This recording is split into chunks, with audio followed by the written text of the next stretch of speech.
আসসালামু আলাইকুম। সকলকে জানাচ্ছি আন্তরিক শুভেচ্ছা এবং ভালোবাসা। শেখদি আব্দুল্লাহ মোল্লা স্কুল অ্যান্ড কলেজ কর্তৃক আয়োজিত অনলাইন ক্লাসে স্বাগতম।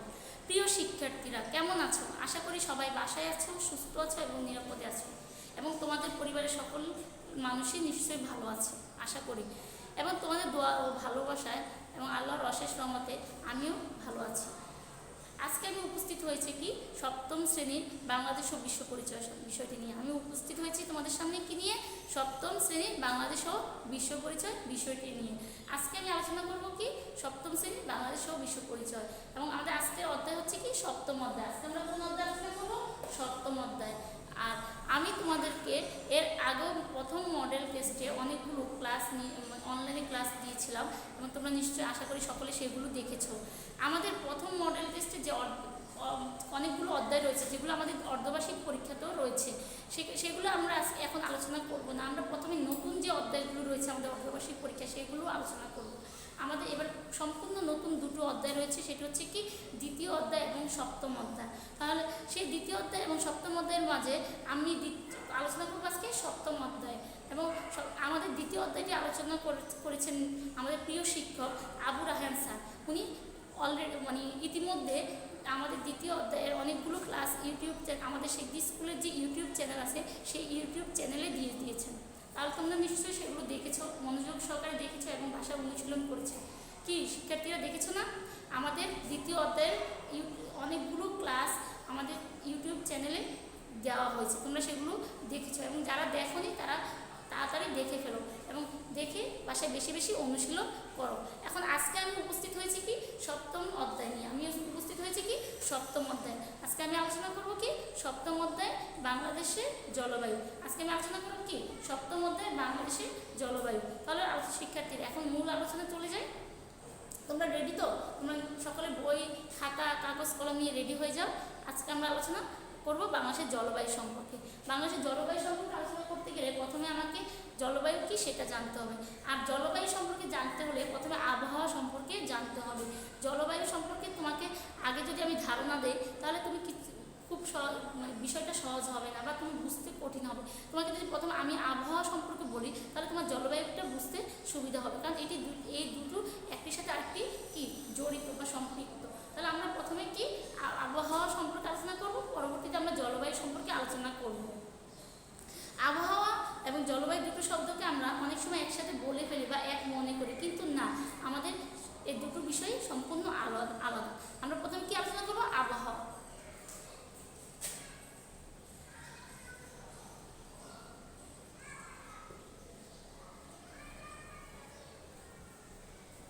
আবহাওয়া সম্পর্কে আলোচনা করতে গেলে বলতে হয় যে আবহাওয়া হলো কি কোনো একটি অঞ্চলে একদিনের বা বিশেষ কোনো সময়ের যে তাপমাত্রা রয়েছে, সেই তাপমাত্রা, বায়ুর চাপ, বাতাসের চাপ, আর্দ্রতা, এগুলোকে বলি। অর্থাৎ সূর্যের তাপ, বাতাসে বায়ুর চাপ, আর্দ্রতা, এগুলোর মাধ্যমে কি আমরা আবহাওয়া নির্ধারণ করে থাকি, বা এগুলোর মাধ্যমে কি আমরা আবহাওয়া পরিমাপ করে থাকি।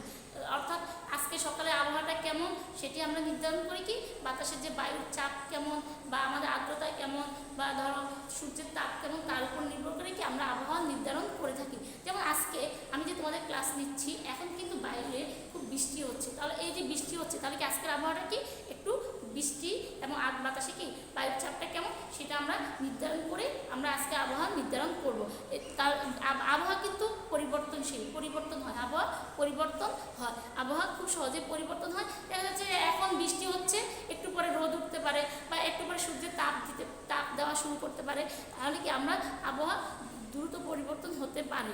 আর আমরা আবহাওয়া সম্পর্কে জানলাম কি আবহাওয়া কি, আমি আবার সহজভাবে বলছি, আবহাওয়া হচ্ছে কি বাতাসের যে আগে বলি সূর্যের যে তাপ এবং বাতাসের যে বায়ুর চাপ, আর্দ্রতা থাকে, এগুলোর মাধ্যমে কি আমরা আবহাওয়া নির্ধারণ করে থাকি।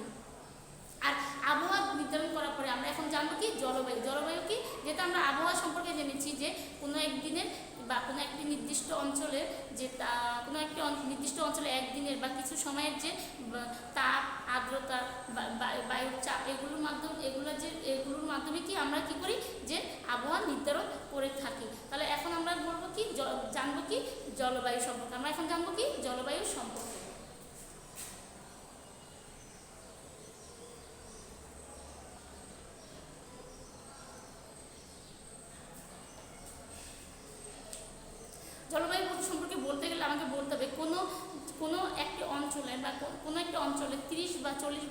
গড় আবহাওয়া রয়েছে সেটি তার মাধ্যমে কি আমরা জলবায়ু নির্ধারণ করে থাকি। আমরা জলবায়ু নির্ধারণ করি কীভাবে, কোনো একটা অঞ্চলের বা কোনো একটি দেশের যে 30-40 বছরের যে গড় আবহাওয়া থাকে তার মাধ্যমে কি আমরা জলবায়ু নির্ধারণ করে থাকি। এই ছাড়াও কি জলবায়ু নির্ধারণ করা আরও কিছু নিয়ামক রয়েছে, মানে এই অর্থাৎ এই আবহাওয়া ছাড়াও আমরা জলবায়ু নির্ধারণে কিছু নিয়ামক রয়েছে। সেগুলো কি, সেগুলো হচ্ছে কি ওই অঞ্চলের বা ওই দেশের অক্ষাংশ রেখা, দ্রাঘিমা রেখা, তারপর হচ্ছে গিয়ে কি যে তার সমুদ্র থেকে তার দূরত্ব কতটুকু, সমুদ্র পৃষ্ঠ থেকে তার উচ্চতা কতটুকু, বায়ু কেমন বা সমুদ্রের স্রোত কেমন, তাছাড়া কি ভূমির ঢাল, মাটির অবস্থা, মাটির প্রকৃতি, তারপর হচ্ছে কি বনভূমির পরিমাণ বা বনভূমির অবস্থান, এগুলো সম্পর্কে কি মাধ্যমে কি আমরা জলবায়ু নির্ধারণ করে থাকি। তাহলে আরও কিছু নিয়ামক কি জলবায়ু আবহাওয়ার মাধ্যমে তো আমরা জলবায়ু নির্ধারণ করে থাকি। তাছাড়া আরও কিছু নিয়ামক রয়েছে, সেই নিয়ামকগুলো কি, আমরা সেই নিয়ামকগুলো বলছি। আমি আবার বলছি, আবহাওয়ার মাধ্যমে আমরা জলবায়ু নির্ধারণ করে থাকি, কিন্তু এই আবহাওয়া ছাড়াও আমাদের আরও কিছু নিয়ামক রয়েছে যেগুলোর মাধ্যমে কি আমরা জলবায়ু নির্ধারণ করে থাকি। সেগুলো হচ্ছে কি অক্ষাংশ রেখা, দ্রাঘিমা রেখা, অক্ষাংশ বা দ্রাঘিমা রেখা, তারপর হচ্ছে কি সমুদ্র থেকে তার দূরত্ব কতটুকু, সমুদ্র পৃষ্ঠ থেকে তার উচ্চতা কতটুকু, তাছাড়া বায়ুর প্রবাহ, সমুদ্র স্রোত, তারপর হচ্ছে কি ভূমির ঢাল, মৃত্তিকার গঠন, মানে মাটিটা কেমন প্রকৃতির, তাছাড়া কি বনভূমির পরিমাণ এবং অবস্থান ইত্যাদির মাধ্যমেও কি আমরা জলবায়ু নির্ধারণ করে থাকি। জলবায়ু, এগুলো কি জলবায়ু নিয়ামক, এগুলো হচ্ছে কি জলবায়ু নিয়ামক। আচ্ছা, তাহলে আমরা বলতে পারলাম যে আরেকটা কথা হচ্ছে গিয়ে যে আমরা জলবায়ু কিন্তু পরিবর্তন হয় না, খুব সহজ পরিবর্তন হয় না বা পরিবর্তন হওয়া উচিত না। কারণ জলবায়ু যদি পরিবর্তনশীল হয় বা পরিবর্তন হয় তাহলে কি ওই জলবায়ুর পরিবর্তন হলে কি হবে যে ওই অঞ্চলের মানুষের উপর এটার প্রভাব পড়বে। কারণ জলবায়ু পরিবর্তন হলে কি ওই অঞ্চলের মানুষের উপর প্রভাব পড়বে, কৃষিকাজের প্রভাব পড়বে এবং এটি ক্ষতিকর দিক রয়েছে, প্রভাব পড়বে, ক্ষতিকর প্রভাব পড়বে। কারণ জলবায়ু তাহলে কি আবহাওয়া পরিবর্তনশীল বা আবহাওয়া পরিবর্তন হয় কিন্তু জলবায়ু পরিবর্তন হয় না, কারণ এটি হচ্ছে কি 30-40 বছরের গড় আবহাওয়া। তার অর্থ হচ্ছে কি জলবায়ু পরিবর্তন হয় না বা জলবায়ু খুব দ্রুত বা আবহাওয়ার মতো পরিবর্তন হয় না। তাহলে এখন আমরা জলবায়ু কি এবং আবহাওয়া কি সেই সম্পর্কে ধারণা লাভ করলাম। কি শিক্ষার্থীরা, তোমরা কি বুঝতে পেরেছো আবহাওয়া কি এবং জলবায়ু কি? আমার মনে হয় খুব সহজ ভাষায় তোমরা বুঝতে পেরেছো, যেহেতু আমি খুব সহজভাবে বলেছিলাম যে আবহাওয়া হচ্ছে কি কোনো একদিনে বা কোনো একটি নির্দিষ্ট সময়ে কোনো অঞ্চলে যে বাতাসের তাপ, বাতাসের বায়ুর চাপ এবং সূর্যের তাপ, এগুলোর মাধ্যমে বা আর্দ্রতা, এগুলোর মাধ্যমে কি আবহাওয়া নির্ধারণ করা হয়। আর সহজভাবে বলতে গেলে জলবায়ু হচ্ছে কি কোনো অঞ্চলের বা দেশের 30 বা 40 বছরের যে গড় আবহাওয়া রয়েছে সেটির মাধ্যমে কি জলবায়ু নির্ধারণ করা হয়। এছাড়াও জলবায়ু নির্ধারণে আরও কিছু নিয়ামক রয়েছে যেগুলো আমি বললাম যে অক্ষাংশ রেখা, দ্রাঘিমা রেখা, তারপর হচ্ছে কি যে সমুদ্রপৃষ্ঠ থেকে উচ্চতা, সমুদ্রপৃষ্ঠ থেকে দূরত্ব, মাটির ঢাল, মৃত্তিকার অবস্থান, বনভূমির পরিমাণ, বনভূমির অবস্থান, তারপরে হচ্ছে গিয়ে সমুদ্রের স্রোত, বায়ুর প্রভাব, এগুলোর মাধ্যমেও কি জলবায়ু নির্ধারণ করা হয়। আচ্ছা, আমরা এখন জলবায়ু আবহাওয়া সম্পর্কে জানার পরে আমরা বাংলাদেশের জলবায়ু সম্পর্কে আলোচনা করব। আমরা এখন কি আলোচনা করব? আমরা এখন আলোচনা করব কি বাংলাদেশের জলবায়ু প্রকৃতি। বাংলাদেশের জলবায়ু প্রকৃতি।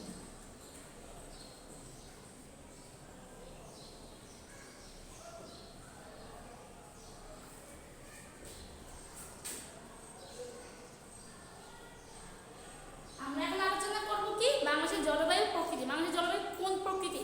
প্রকৃতি বলতে কি ধরনের? প্রকৃতি বলতে কি ধরনের? বাংলাদেশের জলবায়ু কি ধরনের? তাহলে কি ধরনের বাংলাদেশের জলবায়ু? বাংলাদেশের জলবায়ু হচ্ছে নাতিশীতোষ্ণ, না শীত না গরম। বাংলাদেশের জলবায়ু কি ধরনের? নাতিশীতোষ্ণ।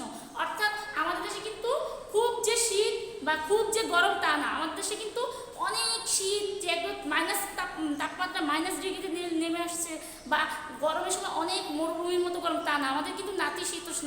আমাদের না খুব বেশি শীত না খুব বেশি গরম, আমাদের বাংলাদেশের জলবায়ু কি নাতিশীতোষ্ণ, তাই না? তাহলে আমরা নাতিশীতোষ্ণ অঞ্চলে বসবাস করি। বাংলাদেশের জলবায়ু কেমন? নাতিশীতোষ্ণ। আচ্ছা, এবার আমি আবার বলছি বাংলাদেশের জলবায়ু কেমন? নাতিশীতোষ্ণ, তাই না? বাংলাদেশে কি কোন অঞ্চলে অবস্থিত? এটা কিন্তু খুব ইম্পর্টেন্ট এবং গুরুত্বপূর্ণ। বাংলাদেশে কোন অঞ্চলে অবস্থিত? বাংলাদেশের ক্রান্তীয় অঞ্চলে অবস্থিত। বাংলাদেশের কি কোন অঞ্চলে অবস্থিত? ক্রান্তীয় অঞ্চলে অবস্থিত। কারণ ক্রান্তীয় মানে কি? ক্রান্তীয় মৌসুমি ক্রান্তীয় অঞ্চল কেন? যেহেতু বাংলাদেশের অবস্থান, তাহলে কি বাংলাদেশের জলবায়ু কেমন? ক্রান্তীয় মৌসুমি জলবায়ু। বাংলাদেশের জলবায়ু কেমন? ক্রান্তীয় মৌসুমি জলবায়ু। ক্রান্তীয় জলবায়ু মৌসুমি জলবায়ু হলো কি, যে কাকে বলে বা কি, এটা সম্পর্কে তোমার কোনো ধারণা আছে কি? আমার মনে হয় তোমরা সহজেই বুঝতে পারছো না যে ক্রান্তীয় মৌসুমি জলবায়ু কি। ক্রান্তীয় মৌসুমি জলবায়ু হচ্ছে কি, যে মাসিক যে গড় তাপমাত্রা বছরে প্রতি মাসিক যে গড় তাপমাত্রা, অর্থাৎ বছরে যে প্রতি মাসে যে তাপমাত্রা থাকে সেটি যদি 18 ডিগ্রি সেলসিয়াসের উপরে থাকে এবং সারা বছর এইরকমই থাকে, তার নিচে নয়, 18 ডিগ্রি সেলসিয়াসের নিচে নয়, সেটাকে কি আমরা কি ক্রান্তীয় মৌসুমি জলবায়ু বলতে পারি। অর্থাৎ এবং বছর জুড়ে তাপমাত্রার কোনো বিশেষ পরিবর্তন হয় না। আবার বলছি, ক্রান্তীয় মৌসুমি জলবায়ু কি, যে বছর যে মাসিক তাপমাত্রার গড় 18 ডিগ্রি সেলসিয়াসের উপরে থাকে, 18 ডিগ্রি সেলসিয়াসের উপরে থাকে, তাহলে কি মাথাকে এবং বিশেষ কোনো পরিবর্তন হয় না, তাহলে কি সেটাকে আমরা কি ক্রান্তীয় মৌসুমি জলবায়ু বলি। এবং এটা কি আমরা আবার বলছি কত ডিগ্রি সেলসিয়াসের উপরে হয়? 18 ডিগ্রি সেলসিয়াসের উপরে হয় সেই অঞ্চলের তাপমাত্রা, এবং সারা বছরেই কি তাপমাত্রা তেমন কোনো পরিবর্তন হয় না। মাসিক গড় তাপমাত্রা কত থেকে? 18 ডিগ্রি সেলসিয়াস। তাহলে কি প্রতি বছরে প্রতি মাসেই 18 ডিগ্রি সেলসিয়াসের উপরে থাকে, তাকে কি বলে আমরা ক্রান্তীয় মৌসুমি জলবায়ু বলে থাকি, এবং এর কোনো বিশেষ পরিবর্তন হয় না, তাকে কি ক্রান্তীয় মৌসুমি জলবায়ু বলে। তাহলে কি বাংলাদেশে কি ক্রান্তীয় অঞ্চল অবস্থিত এবং এর জলবায়ু কি ক্রান্তীয় মৌসুমি জলবায়ু। আমরা আবার বলি, বাংলাদেশে কি অঞ্চল অবস্থিত? ক্রান্তীয় অঞ্চলে অবস্থিত এবং এর জলবায়ু কেমন? ক্রান্তীয় মৌসুমি জলবায়ু। যেহেতু বাংলাদেশের ক্রান্তীয় মৌসুমি জলবায়ু এবং সমুদ্রের নিকটবর্তী, আমার দক্ষিণে কি বঙ্গোপসাগর, আমাদের যেহেতু সমুদ্রের নিকটবর্তী, তাই আমাদের এখানে জলবায়ু হচ্ছে কি মৌসুমি জলবায়ু, তাই না? আমাদের কি ক্রান্তীয় মৌসুমি জলবায়ু এবং নাতিশীতোষ্ণ। এখানে কি শীত ও গ্রীষ্ম কি খুব তীব্র নয়, মানে আমাদের নাতিশীতোষ্ণের কারণে কি শীত এবং গ্রীষ্ম কোনোটাই তীব্র নয়, আমাদের ক্রান্তীয় অঞ্চলে পড়েছে। এবং আমাদের মৌসুমি জলবায়ু মৌসুমি না, আমাদের নাতিশীতোষ্ণ জলবায়ুর কারণে হচ্ছে গিয়ে কি আমাদের না শীত না খুব গরম। ক্রান্তীয় মৌসুমি জলবায়ু এবং নাতিশীতোষ্ণের কারণে কি আমরা যে শীতের খুব প্রকোপ তা না, এবং গরমে যে খুব বেশি তা না, আমাদের কি কোনোটাই তীব্র আকার ধারণ করে না, আমরা কি খুব অল্প শীত এবং অল্প গরম পাই। আমাদের দেশে কি শীতের এবং গরমের পরিমাণ খুব তেমন মানে অল্প পরিমাণে থাকে, সেরকম থাকে না। যেমন সাইবেরিয়া বা ধরো আমাদের মরুভূমি অঞ্চলগুলো সাইবেরিয়ার মতো শীতও না, আর মরুভূমি অঞ্চলের মতো তেমন গরমও না। আচ্ছা, ক্রান্তীয় অঞ্চল কিভাবে আমরা বলবো? দেখো, যদি এটা একটা পৃথিবী, তোমরা কি দেখতে পাচ্ছ আমি একটা গোল একটা পৃথিবীর আকার মানে একটা সাপোজ চিন্তা করো একটা পৃথিবী, এবং এই যে পৃথিবী মাঝখান দিয়ে যে একটি রেখা দিলাম মাঝ বরাবর, এটা হচ্ছে কি নিরক্ষরেখা। এই নিরক্ষরেখাতে কি হয়, যে এটা তোমাদের একটু ধারণা দিচ্ছি, তোমরা যেহেতু ক্লাস 7-এ পড়ো, এটা বিস্তারিত তোমরা নবম শ্রেণীতে পাবে। তারপর আমি তোমাদেরকে ধারণা দিচ্ছি যে এটি হচ্ছে কি একটা পৃথিবী আমি আঁকলাম সেই একটু চ্যাপ্টার করে, এবং সেটি এখানে মাঝখানে আমি একটা রেখা আঁকলাম, এটা হচ্ছে নিরক্ষরেখা, একদম মাঝখানে নিরক্ষরেখা। দেখো এই নিরক্ষরেখা, যে এই রেখা কি সূর্যের নিরক্ষরেখা খুব মাঝ বরাবর থাকে এবং সূর্যের তাপটা কি লম্বভাবে দেয় এবং খুবই তাপ থাকে, তাই না? তাহলে আমি ঠিক এইখানে একটা রেখা আঁকলাম, না একটি মাঝখানে না একটি উপরে, এটা উপরে গেলে কি হবে, এটা উপরে ঠান্ডার পরিমাণটা বেশি এবং এটা নিচে আসলে কি গরমের পরিমাণটা বেশি। এটা হচ্ছে কি আমার ক্রান্তীয় অঞ্চলের। তাহলে কি আমি এটাকে কি করলাম, যে এই যে নিরক্ষরেখার উপরে যে রেখাটা আঁকলাম এটি ক্রান্তীয় অঞ্চল পড়েছে, তাহলে কি এটা উপরে গেলে কি হবে, অনেক বেশি ঠান্ডা পড়বে, এবং এটা যদি এই মাঝ বরাবর এখানে আসে তাহলে কি হবে, অনেক বেশি গরম। কিন্তু না, আমাদের রেখাটা কোথায় আছে, মাঝখানে আছে। এই মাঝখানে থাকার কারণে কি হচ্ছে, যে এটি মাঝখানে বলতে কি এই নিরক্ষরেখা এবং যেমন এই যে উপরে শীত, এই উপরের অংশ ঠিক মাঝ বরাবর এই ক্রান্তীয় অঞ্চলটা গিয়েছে, তার জন্য কি আমাদের না শীত পড়ে বেশি না গরম বেশি পড়ে। তোমরা কি বুঝতে পেরেছো শিক্ষার্থীরা? এটি হচ্ছে নিরক্ষরেখা। এই নিরক্ষরেখার ঠিক নিরক্ষরেখা থেকে একটু দূরে এবং আমাদের যে উপরের অংশে গেলে যে শীতের বেশি প্রকোপ থাকবে সেটাও না, সেই মাঝ বরাবর থাকা না খুব বেশি গরম। এটাকে তোমরা আমি খুব সহজভাবে বলেছি, এটাকে আরও বিস্তারিত আলোচনা করা যায়, কিন্তু সেটি এখন তোমাদের প্রয়োজন নেই। এখন তোমাদের যতটুকু প্রয়োজন আমি শুধু সেইটুকুই বুঝাবো। বেশ, তোমাদের এই যে এটি তোমরা নবম শ্রেণীতে গেলে সম্পূর্ণ বিস্তারিত আলোচনা জানতে পারবে। আচ্ছা, তাহলে কি যে আমাদের এখানে আমাদের যেহেতু সমুদ্র আমাদের খুব নিকটে, দক্ষিণে বঙ্গোপসাগর, তার জন্য কি আমাদের এখানে যে মৌসুমী বায়ুর প্রভাব রয়েছে, এবং কি এখানে শীত ও গ্রীষ্মের প্রভাবটা খুব তীব্র আকার নয়, খুব তীব্র নয়। তাহলে এখানে গ্রীষ্মকালে উষ্ণ এবং বৃষ্টিবহুল থাকে, এবং শীতকালে কী থাকে যে আমাদের শীতকালে শুষ্ক থাকে। গ্রীষ্মকালে কী থাকে যে উষ্ণ এবং বৃষ্টিবহুল, এবং শীতকালে থাকে শুষ্ক, তাই না?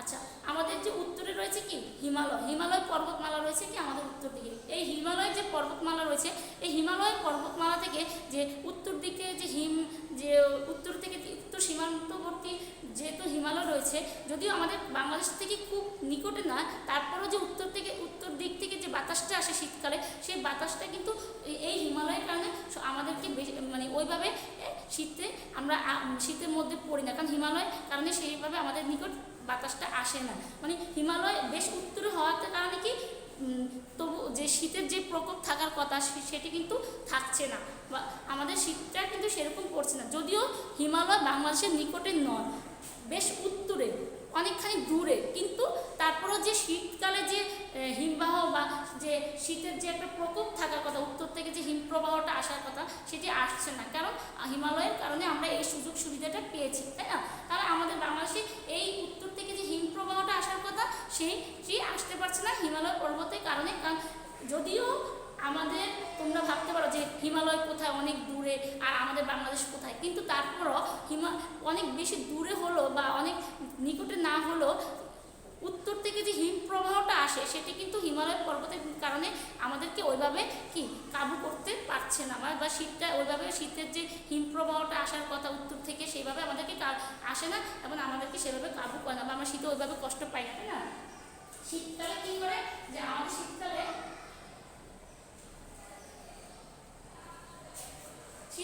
কি হয়, আমাদের যে দেশের বা আমাদের বাংলাদেশের গড় তাপমাত্রা কত থাকে? আমাদের গড় তাপমাত্রা থাকে কি 11 ডিগ্রি থেকে 29 ডিগ্রি সেলসিয়াস। এটা হচ্ছে গড় তাপমাত্রা। 11 থেকে 29 ডিগ্রি সেলসিয়াস হচ্ছে কি বাংলাদেশের গড় তাপমাত্রা। শীতকালে বাংলাদেশের গড় তাপমাত্রা হচ্ছে 11 ডিগ্রি সেলসিয়াস থেকে 29 ডিগ্রি সেলসিয়াস। কিন্তু একটু ব্যতিক্রম হচ্ছে উত্তরের দিকে। উত্তর এবং উত্তর পশ্চিমে যে অঞ্চলগুলো রয়েছে, যেমন ধরো কি যে রংপুর, দিনাজপুর, ঠাকুরগাঁও, পঞ্চগড়, এগুলোতে কি হচ্ছে যে শ্রীমঙ্গল, এগুলোতে কি হচ্ছে একটু শীতের পরিমাণটা বেশি। সারা বাংলাদেশের গড় তাপমাত্রা বা শীতের গড় হচ্ছে কত? 11 ডিগ্রি থেকে 29 ডিগ্রি সেলসিয়াস। শীতকালে কি বাংলাদেশের গড় তাপমাত্রা হচ্ছে কি সারা বাংলাদেশের গড় তাপমাত্রা হচ্ছে কি গড় তাপমাত্রা।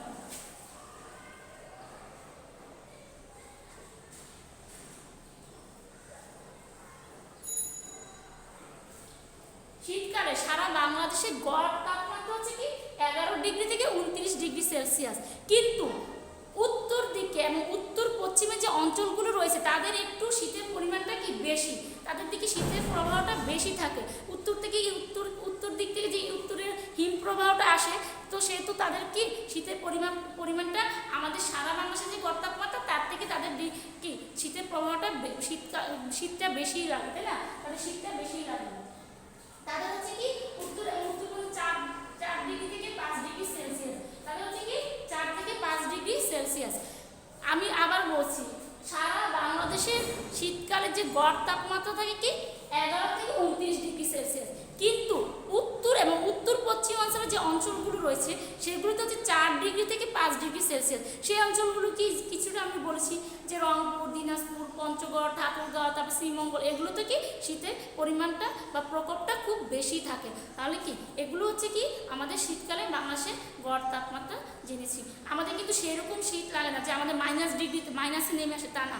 আমাদের কিন্তু বাংলাদেশের তাপমাত্রা যে শীতকালে যে গড় তাপমাত্রা কিন্তু মোটামুটি ভালোই থাকে, অতটা আমাদের শীত লাগে না, বা আমাদের কোনো মাইনাসে নেমে আসে না, মানে যে আমাদের মাইনাসে নেমে এসেছে, মাইনাসে নেমে এসে আমরা খুব শীতে কষ্ট পাচ্ছি, তা না। আমরা যেহেতু নাতিশীতোষ্ণ অঞ্চল এবং উত্তর থেকে যে হিমপ্রবাহটা আসে সেটা কি হিমালয় পর্বতের কারণে কিছুটা বাধাগ্রস্ত হয়, আমাদের কিন্তু সেই রকম শীতের প্রকোপ থাকে না, আমরা তেমন কষ্ট পাই পাই না। আমরা শীতকালে এসেছি কীভাবে বুঝি? যখন আমাদের শীত লাগে, ঠান্ডা লাগে, তাই না? তখনই। তা আমাদের যদি আরও বেশি শীতের প্রকোপ থাকতো, তাপমাত্রা যদি আরও নিচে মাইনাসে নেমে আসতো, তাহলে কি আমরা আরও শীতে বেশি কষ্ট পেতাম এবং আমাদের একটি জীবন ধারণ করার ক্ষমতা কি, বা আমাদের জীবন যে আমরা যে শীতকালে যে কষ্টটার পরিমাণ বেড়ে যেত, তাই না? বা জীবন ধারণ করতে কষ্ট হতো। কিন্তু সেই দিক থেকে আমরা কি বাংলাদেশের মানুষরা খুব ভালো আছি, যেহেতু আমাদের নাতিশীতোষ্ণ অঞ্চল এবং ক্রান্তীয় অঞ্চলে পড়েছে, বা আমাদের ক্রান্তীয় মৌসুমী জলবায়ুর কারণে আর নাতিশীতোষ্ণ অঞ্চলের কারণে আমরা সেই সব ক্ষেত্রে খুব কি ভাগ্যবান বা লাকি বলতে পারি বাংলাদেশের জলবায়ুর কারণে দিক থেকে। শিক্ষার্থীরা, তোমরা কি বুঝতে পারছো আমার কথা? আমি সহজভাবে বললাম যে বাংলাদেশের শীতকালে কি, যে শীতের প্রবাহটা তুলনামূলক কম। আমাদের কত গড় তাপমাত্রা কত 11 ডিগ্রি থেকে 29 ডিগ্রি সেলসিয়াস, আর উত্তর এবং উত্তর পশ্চিমাঞ্চলগুলো কত 4 থেকে 5 ডিগ্রি সেলসিয়াস, তাই না? এখন আমি আলোচনা করবো গ্রীষ্মকালে।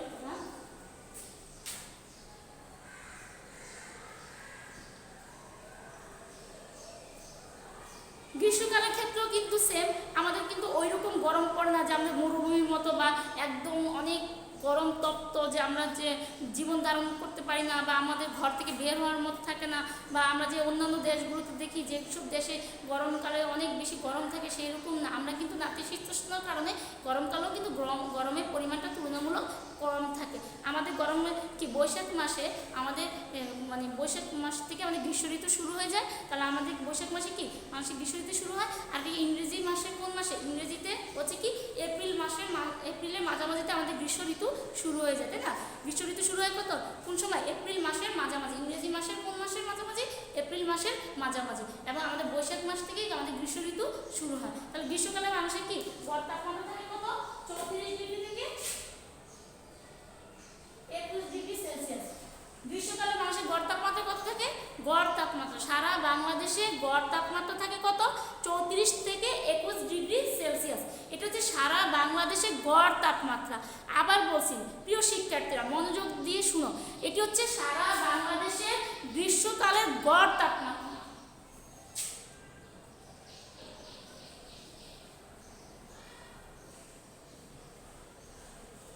এটা হচ্ছে কি গড় তাপমাত্রা।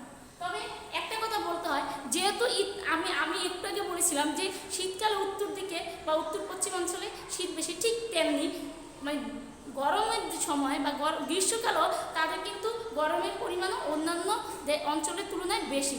অর্থাৎ গ্রীষ্মকালে উত্তর এবং উত্তর পশ্চিমাঞ্চলে কিন্তু গ্রীষ্মকালে তাদের গড় তাপমাত্রাটা তুলনামূলক কি আমাদের অন্যান্য অঞ্চলের তুলনায় বেশি থাকে। অর্থাৎ উত্তর এবং উত্তর পশ্চিমাঞ্চলে কি করে, যে গরমের সময় তাদের কি থাকে, যে তাপমাত্রা থাকে কত?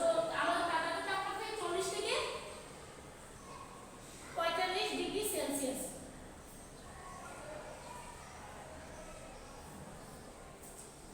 উত্তর এবং উত্তর পশ্চিমাঞ্চলে কি হয়, যে গ্রীষ্মকালেও তাদের তাপমাত্রা থাকে উল্টো, তারা শীতকালে শীত বেশি, গরমকালে গরম বেশি। উত্তর এবং উত্তর পশ্চিমাঞ্চলের মানুষদের কি গরমকালে গরম বেশি, শীতকালে শীত বেশি পড়ে। তাহলে কি এই যে তাদের সারা বাংলাদেশের গড় তাপমাত্রা কত? 34 থেকে 21 ডিগ্রি সেলসিয়াস। তোমরা বোর্ডে দেখো সারা বাংলাদেশে কত? সারা বাংলাদেশে 34 থেকে 21 ডিগ্রি সেলসিয়াস।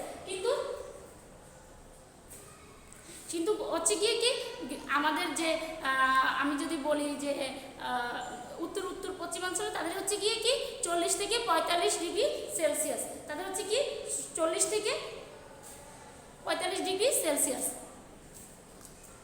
তাহলে কি এটা হচ্ছে কি বাংলাদেশের গড় তাপমাত্রা সর্বোচ্চ কত? 34 এবং সর্বনিম্ন কত? 21। বাংলাদেশের গড় তাপমাত্রা হচ্ছে গিয়ে কি গড় তাপমাত্রা গরমের সময় গ্রীষ্মকালে গড় তাপমাত্রা কি সর্বোচ্চ কত? 34 ডিগ্রি সেলসিয়াস এবং সর্বনিম্ন কত? 21 ডিগ্রি সেলসিয়াস। আর এদিকে হচ্ছে গিয়ে কি আমাদের উত্তর এবং উত্তর পশ্চিমাঞ্চলে সর্বোচ্চ গড় তাপমাত্রা 40 ডিগ্রি সর্বনিম্ন এবং সর্বোচ্চ হয় 45 ডিগ্রি সেলসিয়াস। 34 ডিগ্রি হচ্ছে সর্বোচ্চ গড় তাপমাত্রা এবং সর্বনিম্ন হচ্ছে কি 21 ডিগ্রি সেলসিয়াস। এটি কখন? গ্রীষ্মকালে সম্পূর্ণ সারা বাংলাদেশে গড় তাপমাত্রা।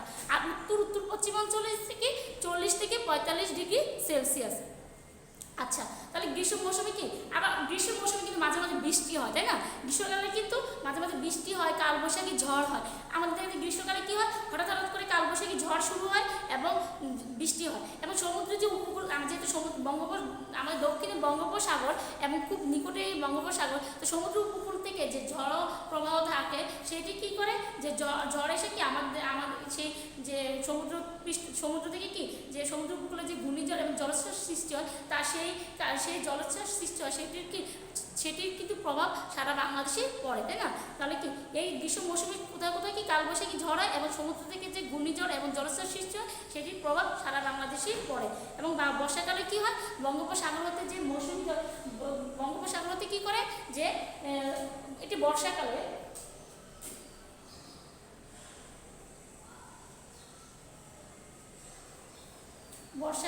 তোমরা কি দেখতে পাচ্ছ, বর্ষাকালে কি হয়, বঙ্গোপসাগর হতে জলীয় বাষ্পপূর্ণ যে আবার দেখো যে এটা হচ্ছে কি বর্ষাকালে কি হচ্ছে, যে বঙ্গোপসাগর হতে জলীয় বাষ্পপূর্ণ দক্ষিণ যে মৌসুমী বায়ু প্রবাহ থাকে সেটি আসে। কি হয়, যে দক্ষিণে কি আছে, আমাদের বঙ্গোপসাগর রয়েছে।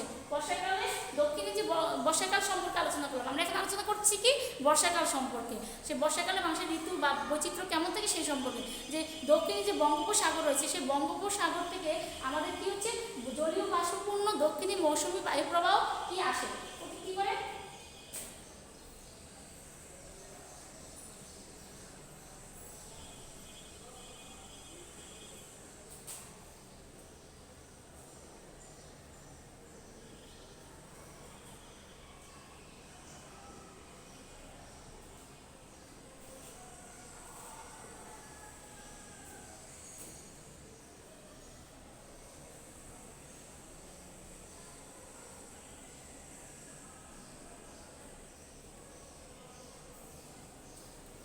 তাহলে দেখতে পাচ্ছ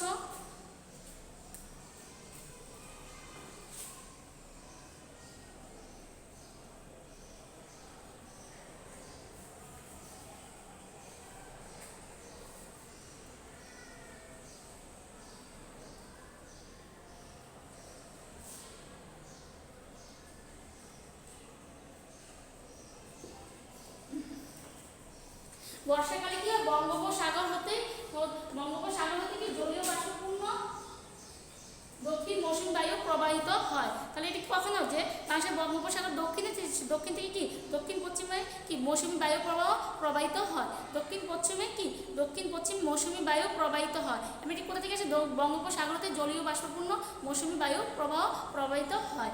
আমি আবার বলছি যে বাংলাদেশের বঙ্গোপসাগর থেকে জলীয় বাষ্পপূর্ণ কি মৌসুমী বায়ু প্রবাহিত হয় দক্ষিণ পশ্চিম থেকে, ঠিক আছে, দক্ষিণ পশ্চিম থেকে মৌসুমী বায়ু প্রবাহিত হয়, দক্ষিণ পশ্চিম হতে মৌসুমী বায়ু প্রবাহিত হয়।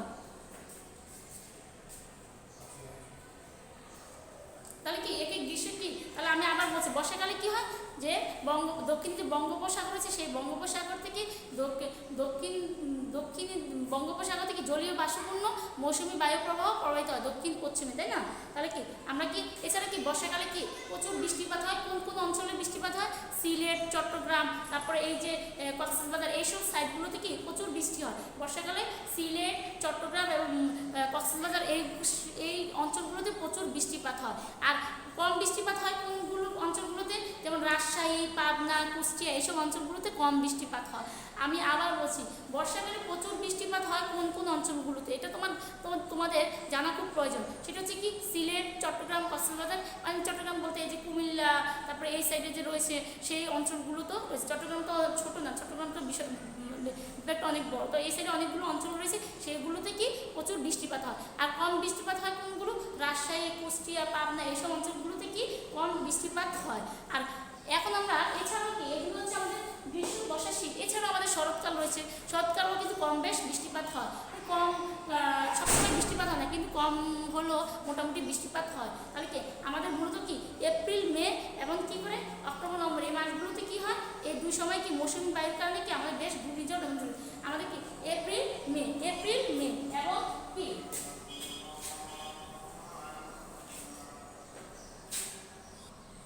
তাহলে বলতেছিলাম যে শিক্ষার্থীরা, যে এপ্রিল, মে এবং অক্টোবর, নভেম্বর এই মাসগুলো থেকে আমাদের প্রচুর কি মৌসুমী বায়ুর প্রবাহ কি আমাদের বেশ ঘূর্ণিঝড় এবং জলোচ্ছ্বাস হয়, ঘূর্ণিঝড় এবং জলোচ্ছ্বাস হয়। তাহলে আবার বলছি, আমাদের যে বর্ষাকালে কি বঙ্গোপসাগর হতে জলীয় বাষ্পপূর্ণ যে আবহাওয়া রয়েছে, জলীয় বাষ্পপূর্ণ যে বায়ু, মৌসুমী বায়ু রয়েছে, সেটি দক্ষিণ পশ্চিমে কি সেই মৌসুমী বায়ু প্রবাহিত হয়।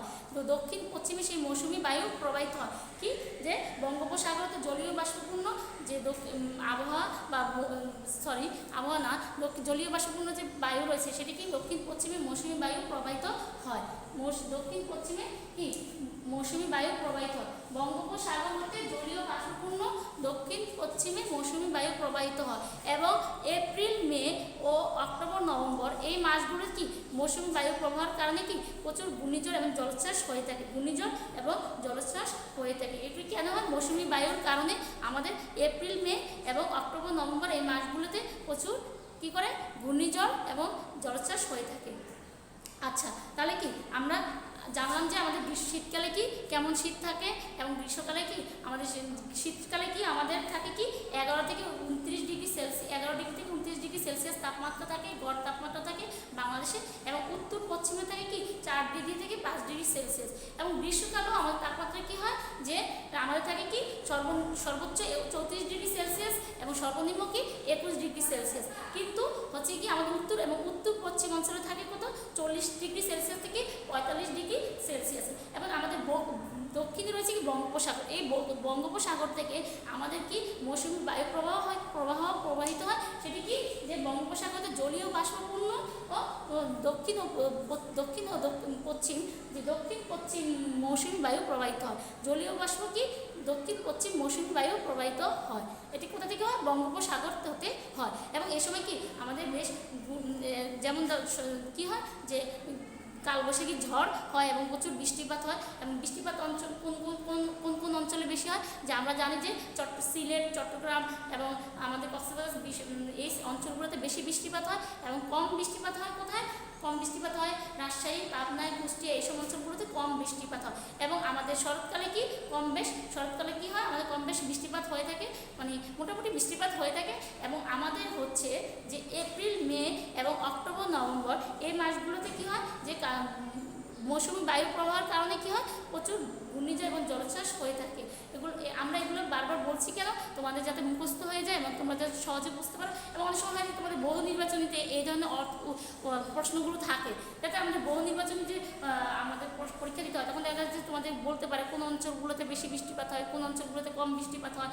এবং দেখা যাচ্ছে যে কোন অঞ্চলে শীতের প্রভাব, শীতকালে শীত বেশি, কোন অঞ্চলে গরমকালে গরম বেশি। যেমন উত্তর পশ্চিম অঞ্চলে শীতকালে শীত বেশি, আবার কিন্তু গরমকালেও কিন্তু উত্তর পশ্চিম অঞ্চলে গরম বেশি। তাহলে কি আমি এগুলো বারবার বলছি যাতে তোমাদের কি হয়, সহজে মুখস্থ হয়ে যায় এবং তোমরা সহজে বলতে পারো। আচ্ছা, আরও কথা হচ্ছে যে আমরা যে জানলাম কি বর্ষাকালে কি হয়, আমাদের দক্ষিণে যে বঙ্গোপসাগর রয়েছে সেখান থেকে কি জলীয় বাষ্পপূর্ণ দক্ষিণ পশ্চিম মৌসুমী বায়ু প্রবাহের কারণে কি তখন যে আমাদের বৃষ্টিপাত হয়ে থাকে, আমাদের কি হয় তখন বায়ু প্রবাহের কারণে কি হয়, প্রচুর বৃষ্টিপাত হয়ে থাকে। কোথা থেকে আসে এটা?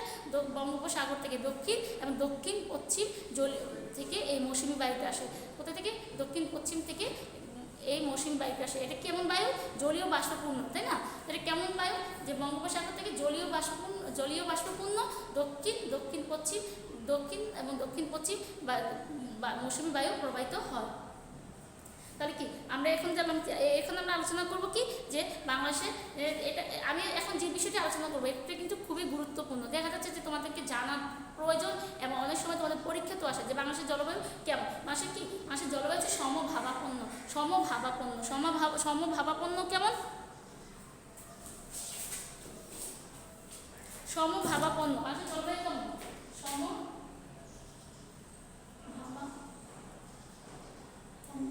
বাংলাদেশের জলবায়ু কি সমভাবাপন্ন কি বাংলাদেশের জলবায়ু, ঠিক আছে? বাংলাদেশের জলবায়ু কি সমভাবাপন্ন বলতে কি, যে এখানে কি সমভাবাপন্ন মানে অনুকূল এবং প্রতিকূল দুই আবহাওয়ায় বিরাজ করে। এখানে কি অনুকূল এবং প্রতিকূল দুই অনুকূল ও প্রতিকূল। বাংলাদেশে কি দুজন সমভাবাপন্ন, বাংলাদেশের জলবায়ু কেমন? সমভাবাপন্ন, মানে দুটি অনুকূল এবং প্রতিকূল এই দুই আবহাওয়া বিরাজ করে। এই অনুকূল এবং প্রতিকূল এই দুটি আবহাওয়া বিরাজ করে, তাই না? অনুকূল এবং প্রতিকূল এই দুই ধরনের আবহাওয়া বিরাজ করে। অনুকূল হচ্ছে কি বাংলাদেশের আবহাওয়া অনুকূল এবং এর কারণে কি হয় যে বাংলাদেশের শস্য সুজলা সফলা এবং যে বাংলাদেশের শস্য বিভিন্ন ধরনের শস্য থাকে উৎপাদন করতে সুবিধা হয়। ও এই অনুকূল আবহাওয়ার কারণে কি বাংলাদেশে সবুজ শ্যামল হয় এবং সুজলা সফলা হয়। তাছাড়াও কি যে আমাদের কি বিভিন্ন ধরনের যে আমরা রবি শস্য পাই সে বা বিভিন্ন ধরনের আমরা কৃষি কাজ করি সেই অনুকূল আবহাওয়ার কারণে হয়ে থাকে। তাহলে কি অনুকূল আবহাওয়ার কারণে কি বাংলাদেশের প্রকৃতি কি হয় সুজলা সফলা হয়ে থাকে, তাই না? এবং সুজলা সুফলা এবং শস্য ভাণ্ডার হয়ে থাকে কার কারণে? এই অনুকূল আবহাওয়ার কারণে। আর প্রতিকূল আবহাওয়ার কারণে কি হয়ে থাকে যে বিভিন্ন সময় বন্যা, জলোচ্ছ্বাস, তারপরে খরা, তারপরে হচ্ছে কি তারপরে কালবৈশাখী, টর্নেডো এগুলো হয়ে থাকে। এগুলো কেন হয়ে থাকে? প্রতিকূল আবহাওয়ার কারণে হয়ে থাকে। প্রতিকূল আবহাওয়ার কারণে কী থেকে হয়ে যায়? বিভিন্ন সময় কি কালবৈশাখী ঝড় হয়ে থাকে, তারপর হচ্ছে ঘূর্ণিঝড় হয়ে থাকে, জলোচ্ছ্বাস হয়ে থাকে, তারপর হচ্ছে টর্নেডো হয়ে থাকে। এগুলো হচ্ছে কি প্রতিকূল আবহাওয়ার কারণে হয়ে থাকে এবং অতিবৃষ্টি হয়ে থাকে। এই সবগুলো কি এই ধরনের যে প্রাকৃতিক দুর্যোগগুলো হয়ে থাকে এগুলো কী কারণে হয়ে থাকে? এগুলো হয়ে থাকে প্রতিকূল আবহাওয়ার কারণে। তাহলে বাংলাদেশে কী ধরনের আবহাওয়া? সমভাবাপন্ন জলবায়ু। বাংলাদেশে কি এমন জলবায়ু? বাংলাদেশে হচ্ছে কি সমভাবাপন্ন জলবায়ু। এবং এই জলবায়ু কী ধরনের অবস্থান বিরাজ করে? অনুকূল এবং প্রতিকূল। এই সমভাবাপন্ন যে জলবায়ু এতে কী করে? অনুকূল এবং প্রতিকূল দুই ধরনের আবহাওয়া বিরাজ করে। অনুকূল এবং প্রতিকূল আবহাওয়া বিরাজ করে। অনুকূল হচ্ছে কি যে আমাদের দেশকে সুজলা সুফলা এবং শস্য শ্যামলে ভরপূর্ণ করে দেয়, ভরে যায় কেন? অনুকূল আবহাওয়ার কারণে। আর সুজলা সুফলা এবং শস্য শ্যামলে ভরে যায় কেন? অনুকূল আবহাওয়ার কারণে। আমরা বিভিন্ন ধরনের রবি শস্য কি তারপর বিভিন্ন ধরনের কৃষি যে উৎপাদন কৃষি যে কাজে যে বিভিন্ন ধরনের পণ্য উৎপাদন করি বা আমাদের যে বিভিন্ন ধরনের কৃষি যে আমরা শাক সবজি উৎপাদন করি এগুলো কীভাবে করি? অনুকূল আবহাওয়ার কারণেই করতে পারি। আর প্রতিকূল আবহাওয়াগুলো হচ্ছে কি যে বিভিন্ন ধরনের ঝড় হয়, কালবৈশাখী ঝড় হয়, তারপরে হচ্ছে গিয়ে টর্নেডো হয়, তারপর হচ্ছে গিয়ে ঘূর্ণিঝড় হয়, আর হচ্ছে গিয়ে কী হয় তারপর অনেক সময় হচ্ছে যে অতিবৃষ্টি হয়, তারপরে হচ্ছে খরা হয়। খরা হলে কি খরাও তো কি খরাও কিন্তু এক ধরনের কি প্রতিকূল আবহাওয়ার কারণে হয়ে থাকে, মানে অতিরিক্ত তাপমাত্রার কারণে বা রোদের কারণে আমাদের কি আবহাওয়া খরায় থাকে। এগুলো সবই কি প্রতিকূল আবহাওয়ার কারণে হয়ে থাকে। প্রিয় শিক্ষার্থীরা, আমি যে আলোচনা করলাম তোমরা কি তা বুঝতে পেরেছো? তোমাদের কোন ধরনের সমস্যা হয়ে থাকে তাহলে সেগুলো তোমরা কি কমেন্টসে আমাদেরকে জানাও যে কী ধরনের সমস্যা হচ্ছে বা তোমরা কি বুঝতে পারছো কি না বা কোথায় কী ধরনের সমস্যা হচ্ছে সেগুলো। তাহলে আমাদের স্কুল সকাল 11টা থেকে দুপুর 1টা পর্যন্ত অফিস কক্ষ খোলা থাকে এবং আমরা সকল শিক্ষক অবস্থান করি। তোমরা তখন এসে কি বিভিন্ন সমস্যা থাকলে আমাদের সাথে আলোচনা করতে পারো এবং তোমাদের যদি বুঝতে কোনো সমস্যা হয় তোমরা সেগুলো আমাদেরকে এই কমেন্টসের মাধ্যমে বা আমাদের সরাসরি যোগাযোগ করে জানাবে। এবং তোমরা বাসায় বেশি বেশি অনুশীলন করবে, ভালো থাকবে, সুস্থ থাকবে এবং বাবা মায়ের কথা শুনবে, মনোযোগ দিয়ে লেখাপড়া করবে। আগামীতে আমি তোমাদের সামনে অন্য একটি ক্লাস নিয়ে উপস্থিত হব ইনশাআল্লাহ। আসসালামু আলাইকুম।